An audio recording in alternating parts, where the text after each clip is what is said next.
जैन समाज के लोगों ने मुजफ्फरनगर में सपा सांसद हरेंद्र मलिक को 8 मांगों का एक ज्ञापन सौंपा। ज्ञापन में उन्होंने मुंबई के विले पार्ले में तोड़े गए जैन समाज के मंदिर का विरोध करते हुए मंदिर को सहसम्मान वही बनाए जाने की मांग की है। इसके साथ ही बड़ौत में धार्मिक सम्मेलन के दौरान हुई इस 10 लोगों की मौत पर मुआवजा देने की भी मांग की गई है। सपा सांसद हरेंद्र मलिक ने जैन समाज को आश्वासन देते हुए बताया है कि वे उनकी समस्याओं को लेकर संबंधित राज्यों के मुख्यमंत्री को पत्र लिखेंगे और अगर उन्हें न्याय नहीं मिला तो उनकी आवाज को सड़क से लेकर संसद तक उठाएंगे।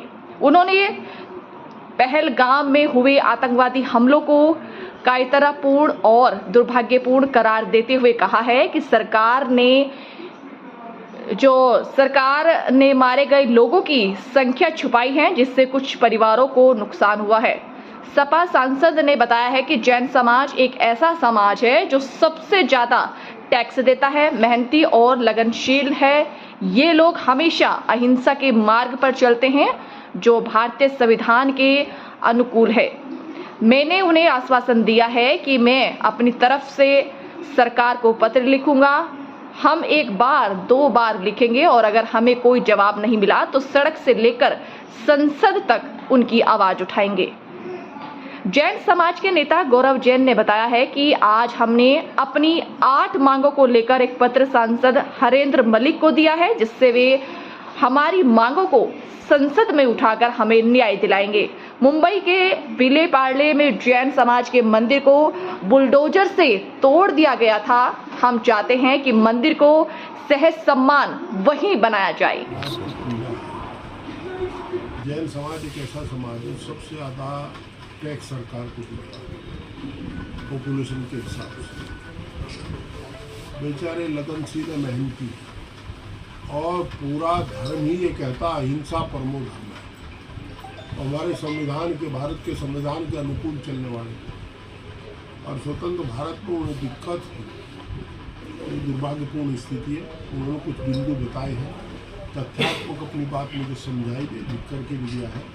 मैंने उन्हें आश्वस्त किया है कि मैं अपनी तरफ से सरकार को हम कोई आदेश पारित नहीं कर सकते, पर हम अपनी सिफारिश जरूर करेंगे कि इनके साथ ऐसा 1 बार लिखेंगे, 2 बार लिखेंगे और अगर न्याय नहीं मिलेगा और जो भी फ्लोर हमें मिलेगा, चाहे सड़क का हो चाहे संसद का हो, वहाँ इनकी बात करेंगे। अब तो कमेरों के वकील हैं, अब कमेरों की वकालत करेंगे। पहलगाम में बड़ा आतंकवादी हमला हुआ है, उसको लेकर क्या कहेंगे? ये दुर्भाग्यपूर्ण स्थिति है और दुश्मनों की कायरतापूर्ण कार्रवाई है। जो परिवारों ने अपने लोग खोए उनके प्रति मेरी हार्दिक संवेदना है और सरकार से अपेक्षा कि उन परिवारों को मदद करे। जो घायल है वो जल्दी ठीक हो, ऐसी परंपरा परमात्मा प्रार्थना है। उनकी निःशुल्क चिकित्सा कराई जाए और संख्या छुपावे ना, साफ साफ बता दें और इसमें राजनीति ना करें, कार्रवाई करें, कठोर कार्रवाई करें, विधि सम्मत कार्रवाई करें ताकि भविष्य में ऐसी घटनाएं ना हो। तो संख्या छुपाई जा रही 26-29 के लोगों में वहाँ गया नहीं, आप भी ना घुमावे। मैंने कहा संख्या छुपावे ना, जो भी सच्चाई है वो बतावे और उनकी मदद करें। संख्या छुपाने से होगा क्या, कुछ परिवार वंचित रहेगा तो उनका। और जो जैन समाज के साथ सोतला व्यवहार होता है, मैं खुद हिंदू धर्म को मानता हूँ, मुझे कहने में कोई संकोच नहीं है। प्रयागराज में भगदड़ में लोग मरते हैं तो उनको मुआवजा मिलता है, अच्छी बात है। वो लोग मरे तो उनके परिवारों को मुआवजा। और जैन समाज के लोग भी तो भारतीय, बड़ौत में जो घटना है उन्हें मुआवजा मिलना चाहिए। 10 आदमी एक साथ मरे, ठीक। और जैसे भी हो, अगर आयोजकों की जिम्मेदारी थी ठेकेदार को जेल भेजना तो एसडीएम की भी जिम्मेदारी थी, उन्होंने परमिशन क्यों दे दी? पीडब्ल्यूडी के इंजीनियर साहब पहले उन्हें अनुमति मंगानी चाहिए थी कि देख कर बताओ ये किस जगह लगा है पंडाल।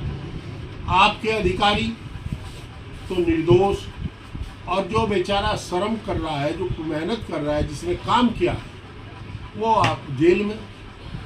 ये कहाँ न्याय है? इसमें एसडीएम की जिम्मेदारी है, शुड बी पनिश। अगर ठेकेदार पनिश किया जाएगा तो वो पनिश होना चाहिए, उन्हें अनुमति कैसे दी? ये जैन समाज काफ़ी दिनों से आंदोलनरत है और दुर्भाग्य की बात यह है कि जब भी हम कोई मांग अपनी रखते हैं उसी दौरान एक घटना और घट जाती है और वो आंदोलन मूव फॉरवर्ड कर जाता है। लगातार हम लोग निमिष की घटना उठा रहे थे, जबलपुर की घटना उठा रहे थे, सम्मेद शिखरजी गिरनार की घटनाओं को उठा रहे थे। इन्हीं घटनाओं के बीच में मुंबई के अंदर विले पार्ले में बर्बरता के साथ एक जैन मंदिर को तोड़ दिया गया। वहाँ प्रतिमा जी का भी अपमान हुआ, वहाँ जैन शास्त्रों का भी अपमान हुआ। उसको लेकर 4 दिवसीय आंदोलन पूरे देशव्यापी रूप में चल रहा है, जिसमें 19 तारीख में भी कार्यक्रम हुआ, 20 में भी हुआ, 21 में भी हुआ, आपने देखा था। उसी क्रम में आज हम लोग जैन समाज के तमाम प्रबुद्ध लोग आदरणीय सांसद मुजफ्फरनगर हिंद मलिक जी से हमने मुलाकात की और एक मांग पत्र सांसद जी को सौंपा है। उसमें मुख्य बिंदु यही है, जबलपुर जिस प्रकार बम्बई के अंदर मंदिर को ध्वस्त किया गया, उसमें जो शामिल अधिकारी हैं और जो लोग जिम्मेदार हैं इस तरह की दुर्भाग्यपूर्ण घटना की, उनकी जिम्मेदारी तय है, उन पर कानूनी कार्रवाई हो और मंदिर का सहसम्मान पुनर्निर्माण हो। उसके अलावा बड़ौद के अंदर जो धार्मिक हादसा हुआ, धार्मिक आयोजन के तहत एक हादसा हुआ जिसमें 10 लोग दिवंगत हुए, सैकड़ों लोग घायल हुए, सरकार आज तक उनकी कोई मदद नहीं कर पाई। ऐसी संवेदन विहीन सरकार हमने आज से पहले इतिहास में भारत में कभी नहीं देखी। आज तक उन परिवारों की, उन पीड़ितों की कोई मदद सरकार के माध्यम से नहीं हुई। उसके बाद निमिष के अंदर जिस प्रकार संतों पर हमला हुआ, परसों भी एक घटना है कि साध्वियों को ऊपर गाड़ी चढ़ा दी गई, उनमें एक साध्वी हमारी गंभीर भी हैं। जैन साधु संतों की सुरक्षा सुनिश्चित हो, ये भी मांग हमने ज्ञापन में रखी है। जो इस तरह की अनर्गल बयानबाजी, जिस तरह की जैन विरोधी मानसिकता देश में डेवलप हो रही है, उस मानसिकता पर रोक लगे, ऐसे संगठनों पर रोक लगे जो जैन धर्मावलंबियों के खिलाफ प्रचार कर रहे हैं। अल्टीमेटली जो एक शॉर्ट में आपको मैं बात बता दूं कि जो बिंदु हैं वो ये हैं कि जैन धर्मावलंबी, जैन तीर्थस्थल, जैन धर्मस्थल, जैन साधु संत और जैन धर्म, इन पर लगातार जो हमले पिछले कुछ माह में बहुत तेजी से बढ़े हैं, उन पर रोक लगे और जो इस तरह के कृत्य कर रहे हैं उनके प्रति जागरूकता लाते हुए सरकार कानूनी कार्रवाई करना काम करे और ऐसे संगठनों को प्रतिबंधित करे। इस उम्मीद के साथ हमने सांसद जी को ज्ञापन दिया है कि ये सब कार्रवाई होगी और यह मुद्दे जैन समाज के लोकसभा तक उठाने का काम माननीय सांसद जी करेंगे।